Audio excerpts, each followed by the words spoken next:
ভবানীপুর মানে high voltage কেন্দ্র এবং মমতা বন্দ্যোপাধ্যায় নিজের কেন্দ্র ভবানীপুরে আজ বিজেপি প্রার্থী হিসেবে মনোনয়ন দাখিল করলেন বিরোধী দলনেতা শুভেন্দু অধিকারী কেন্দ্রীয় স্বরাষ্ট্রমন্ত্রী অমিত শাহের উপস্থিতিতে। এবং তার সঙ্গে আরও বেশ কয়েকটি বিধানসভা কেন্দ্রের বিজেপি প্রার্থীরাও মনোনয়ন পেশ করলেন আজ। ভবানীপুরের শুধু নয়, রাসবিহারী এবং বালিগঞ্জ কেন্দ্রের বিজেপি প্রার্থীরাও আজ মনোনয়ন জমা দিলেন একই সঙ্গে।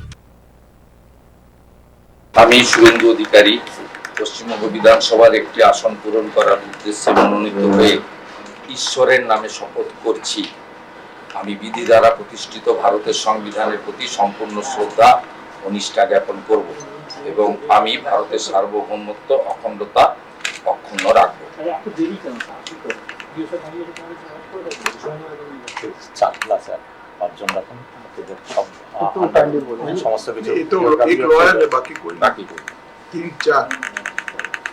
আপনারা